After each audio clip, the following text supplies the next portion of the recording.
कहते हैं बाहर बैठे हुए, खुदा के वास्ते इमरान खान बाहर आ जाओ, ये तुम्हें मार देंगे, ये तुम्हें छोड़ेंगे नहीं, ये तुम्हें सारे तुम्हारे खिलाफ हैं, तुम अकेले हो, तुम्हारी सारी पार्टी ने अंदर कर दी, मुझसे बाहर चले जाओ। सारे मेरे ख्याल जो बाहर बढ़ जा, मेरी बड़ी टाइम बाहर गुजरा।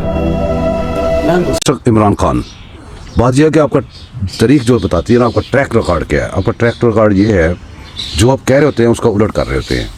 खबरें भी यही हैं, रिपोर्टें भी यही हैं कि आप तरले कर रहे हो कि मुझे बाहर जाने दो, मिन्नतें कर रहे हो कि मुझे बाहर जाने दो। आपने कोई ऐसा काम नहीं किया होगा कि आप बाहर जा सकें। आप अंदर जाने का सोचें, बाहर का ना सोचें। आपने कोई कसर नहीं छोड़ी किसी जगह पे भी। अब आप मेहरबानी करके बाहर की नहीं, अंदर की सोचें। मैं क्यों खड़ा हूँ अकेला? आप कौम के सामने रहे, मैं क्यों खड़ा हूँ? क्योंकि मेरा अल्लाह पे ईमान है।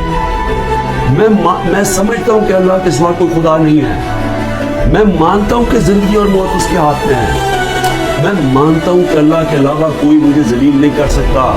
मेरे अमाल मुझे जलील करेंगे और अल्लाह की इजाजत से। ना ही मुझे कोई इज्जत दे सकता है अल्लाह के अलावा, और मेरी रिस्क कोई नहीं ले सकता। जो उसने लिखी हुई उतनी होनी। मेरा है कि मैं हलाल से कमाऊँ, हराम से कमाऊँ। वेरी गुड, बहुत अच्छे। आपका अल्लाह पे ईमान तो हुआ। आप तो कहते थे मेरा अल्लाह में ईमान नहीं था। आप तो कहते थे कि भी मैं ऐसा मुझे पता नहीं था। कहते हैं कि जब ऐसा टाइम आता है ना, उस वक्त कुछ भी नज़र नहीं आता, सिर्फ वही नज़र आता है। आपने मुबीना तौर पे बड़े बड़े काम किए और उस वक्त आपको अल्लाह याद नहीं था। आपने मुल्क के पाकिस्तान की तबाही मचा दी, आपको अल्लाह याद नहीं था। आपने पूरी अपोजिशन अंदर कर दी, आपको अल्लाह याद नहीं था। आपने झूठे बुतान लगाए सारी ज़िंदगी, आपको अल्लाह याद नहीं था। आपको किसी जगह पे भी अल्लाह याद नहीं आया। कभी अल्लाह वाली आपने बात नहीं की।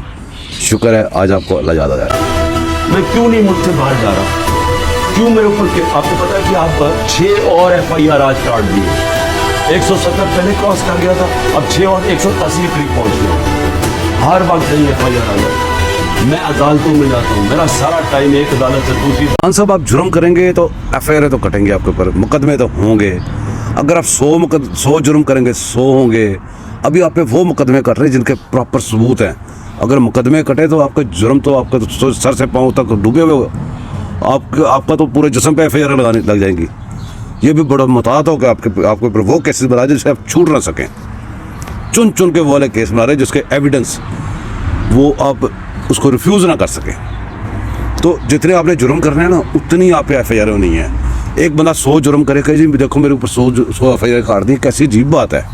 आप दुनिया को पागल समझते हैं या आप काम छोड़ते हैं? बड़ी पुरानी बात हो गई है जब आप दुनिया को पागल समझते थे। अब आपको यकीन हो गया होगा कि दुनिया पागल नहीं है, आप खुद पागल हैं। और मैं अपने वकीलों को आज सलाम करना चाहता हूँ, जिस तरह वो खड़े हैं, जिस तरह वो लड़ रहे हैं। लेकिन लड़ता रहूँगा, लेकिन मुझे पता है मुझे जेल में डालना हो ही नहीं सकता कि मैं सारे जी करें। आप अपने वकीलों को सलाम करें, जितना मर्जी करें। ये इनका मजहबी फ्रीज़ा है, ये आपका मजहबी पिछले से आए हुए हैं। ये कोई वकील शकील नहीं है।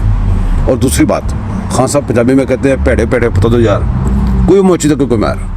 जैसे आप क्रिमिनल, ऐसे आपके वकील क्रिमिनल। तो बाकी रही बात, आप पूछते हो कि भी कौन कहाँ पे एक बंदे पे इतने मुकदमे हो जाते हैं। तो खान साहब, दुनिया में ऐसे होता है, जितना बंदा जुर्म करता है उतने ही मुकदमे होते हैं। ये नहीं होता कि जुर्म बंदा 100 करे, मुकदमा 1 हो। फिर आप पूछते हो कि जी एक दिन में इतने मुकदमे। वो एक दिन में आपको ये नहीं कहा जाता कि आप अभी करके आए हो, सारे एक ही दिन में आपने किए हैं। आपके एविडेंस कलेक्ट किए जाते हैं, वो एक दिन में 100 मुकदमों को भेजा, 100 FIR आपके ऊपर हो गई। इसी तरह सारी दुनिया में होता है। दुनिया को पागल ना बनाएं। कभी सुना है किसी मुल्क की तारीख में कि 180 केस एक आदमी पे कर दिया जाए 6 महीने के अंदर? कभी सुना है? कोई दुनिया के अंदर इसकी कोई मिसाल है? कोई मिसाल है कि एक दिन में 15 क्रिमिनल केस हो गए? कोई हार्डर क्रिमिनल ने भी 15 एक ही दिन में 15 वारदातें की? लेकिन इनको शर्म भी नहीं है कि ये जो झूठे केसेस को शर्म भी नहीं आए। मिलिट्री कोर्ट बनेंगे जी, क्योंकि ये अदालत में जज ये ठीक नहीं है तो मिलिट्री कोर्ट में इसको फैसला करें। मैं तैयार हूँ सर। जो आप कोर्ट्स में फिर रहे हैं सुबह से लेकर शाम तक, आप सिर्फ अपने ज़मानतें अप्लाई कर रहे हैं। आप अपने एविडेंस नहीं दे रहे, आप केस नहीं चलने दे रहे। तोशा खाना केस 8 साल से आपने चलने नहीं दिया। आपका केसेस आप चलने नहीं दे रहे, आप ज़मानतें अप्लाई करते हैं। आप टाइम बार्ड करने की कोशिश करते हैं। फौजी अदालतों की बात आप कर रहे हैं। फौजी अदालतें बनानी क्यों पड़ रही हैं? फौजी अदालतें इसलिए बनानी पड़ रही है कि आपने फौजी तनसीबात पे हमला किया है, करवाया है अपने बंदों से, खुद भी आप पीछे से कमान किया है। फौजी अदालतें इसलिए बना पड़ रही हैं कि ये अदालतें आपके मजहबी वो हैं, वो मतलब कि आपका तल्लक है तो आपको सपोर्ट करते हैं, आपको ऐसी ऐसी ज़मानतें 2 नंबर देते हैं कि जो आज तक मिसाल पूरे पाकिस्तान में मिसाल नहीं है कि वैसी किसी को ज़मानत मिली हो। आप दुनिया की बात ना करें, पाकिस्तान की बात करें, पाकिस्तान में एक मिसाल दे दें आप जैसी किसी को ज़मानत मिली हो। चलो दुनिया की बात करें, दुनिया में दिखा दें किसी दुनिया के किसी कोने में ऐसी ज़मानत मिली हो जैसी ज़मानतें आपको मिली हैं। आप इधर बैठ के बकवास करी जा रहे हैं कौम के सामने, हर रोज़ आपके मुंह में बवासीरी है, डेली शाम को बैठ के बकवास करते हैं। आपको इतने शुक्रगुजार आप हों कि आपको किसी ने माइक आपसे छीन के आपका तपड़ रसीद की है। ये आपको पता नहीं क्यों छोड़ा हुआ है, क्यों आपको इधर मतलब बैठाया हुआ है भोंकने के लिए। ये भी एक हिकमत अमली मुझे लगता है। मैं मिलिट्री फोर्स के सामने तैयार हूँ, अल्लाह करे मुझे मौका दे, मैं खड़ा होकर कौम के सामने अपना दफा, कोई वकील नहीं रखूंगा, खुद बताऊंगा कि मेरे से किसने किस तरह की अपनी जातियात के लिए मेरे से जो किया, मुझसे गद्दारी की, मेरे से क्या करना है, मुझे तो अल्लाह सब कुछ दे बैठा। लेकिन मैं ये भी बताऊंगा। हाँ साहब, इसी तरह आपने जोर लगा लगा के कहा था कि मैं तो दुआ करता था कि मेरे खिलाफ ये लेके आए अदम एतमाद, खतरनाक हो जाऊंगा। इसी तरह आपने कहा था। आप सोच लें, आप पहले ऐसे ही कहते हैं, बाद में आगे जाकर फंस जाते हैं। फौजी अदालत में आप कहते हैं वकील नहीं करूंगा। खान साहब, जितने वकील आपने करने ना, याद रखें या लिख लें, इतने किसी ने भी नहीं मांग किए होंगे। आपने पहले पता करवाया कि प्राइवेट वकील में ले सकता हूँ कि नहीं, उन्होंने कहा ले सकते हो। ये आप पता करवा बैठे हुए हो, सबको पता है। ये पागल, ये जूती है नहीं सारी कौम, वो आपके जाहिल हैं, वो उनका मजहबी फरीज़ा है, वो मानते रहेंगे, हम नहीं मानते।